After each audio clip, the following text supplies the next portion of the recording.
Today we're going to do something a little different. We're going to go behind the scenes, and this is about how I make videos and the different things I do, the different gear I use, the different music software, and the different things. We're going to go through step by step of some of the things that I do to do my videos. Stay tuned and we'll go over each and every one. So looking at my channel, I've got almost 500 videos I've done through the years, and you just check out the analytics here, and you can see I usually like I say, in this is my latest video. I got 107 views, and you see I only got 28 cents there for 107 views, so it takes a while to get anything out of what you're doing. And this is my overall look, and like I say, at this point it shows I'm making 113 estimated dollars for this month, but this is the summer months and they can be quite a bit more.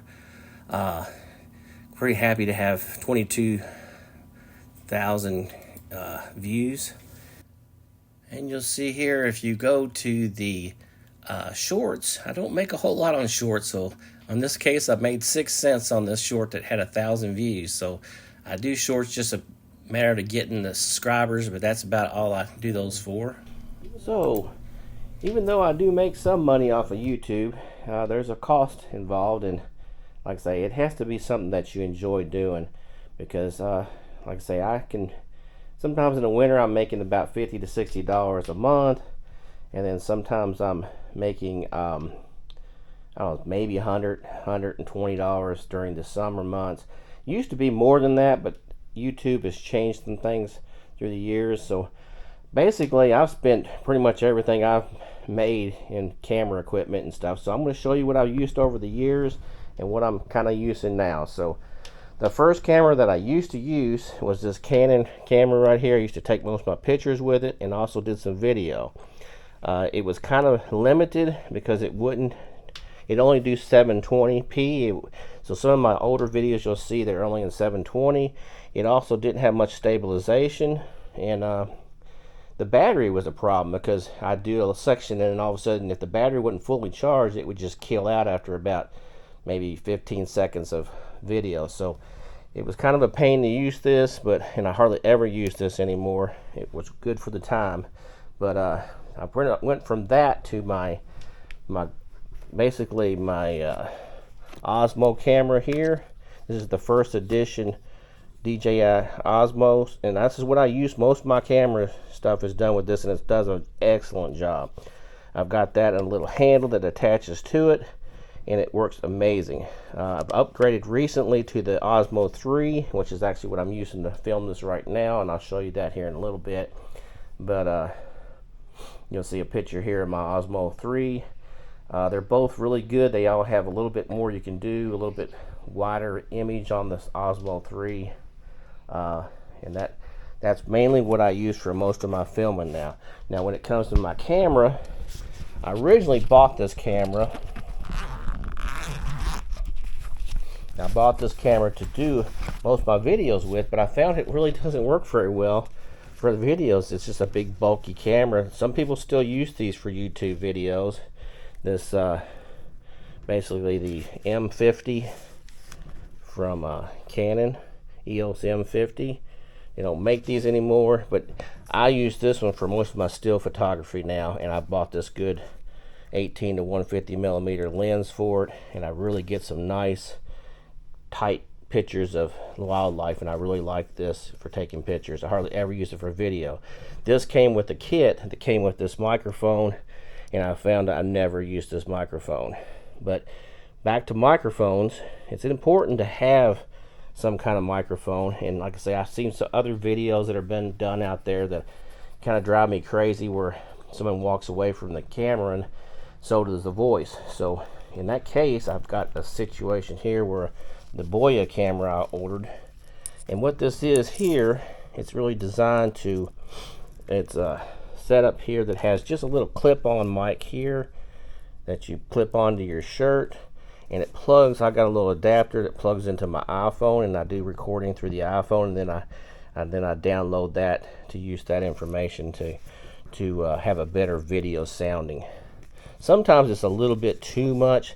Like I say, I use this for if it's off in the distance, or maybe I'm filming, putting some dubbing over top of some material. But most of the time, I use the actual sound that's coming out of my Osmos camera. So they do a pretty good job. This new one I have that I'm currently filming on, it is it actually has a stereo sound to it. So, but anyway, to move it on to more other equipment, I've got several different types of tripods.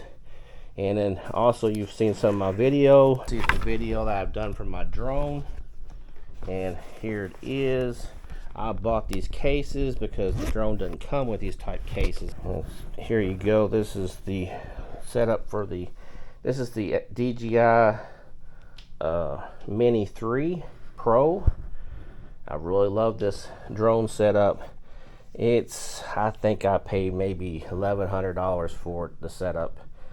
You can get them a little cheaper now because they've come out with the they've now come out with the DJI Mini 4, which mine's still doing a fine job. So like I say, I do a lot of my videos with this. Again, it's an expensive toy, but I kind of like it, get the good views with it. The nice thing about this particular unit, if you're using it with a small battery, you don't have to be registered with the FAA, even though I am registered anyway, because I don't want anybody to give me any questions about where I video at. And like I say, I'm very cautious about where I video and make sure that I'm doing it in places that I can video, because a lot of people ask that question. You can't just fly a drone just anywhere. You have to be aware of where you're at, and DJI does a very good job of identifying where you can and can't fly. So I really like that setup. So that's kind of how my equipment is. And like I say, I've gone over, like I said, my newest camera, the DJI one. I've got some gear here.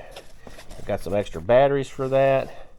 And I'll show you here. It has a magnetic, this is the magnetic holder that's nice about this. It snaps right into the base of this, which is kind of nice. So I've hooked it in here. And like I say, this is the actual handle, which is really nice because it spreads open. It makes a little tripod, and also actually extends up. I've got a couple other ones that extend up a little bit further. I've also got a hiking stick that I can put cameras on, so that's something I've done over the years. I try to get different perspectives of when I'm doing a hike or whatever.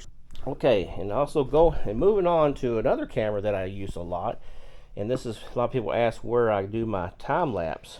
Well, I've got two different DJI time-lapse cameras. This one was originally called the Osmo Pocket, and this was the original one here. And these do the nice panoramic. I'll show you the ones here where it actually pans, and it actually does the image.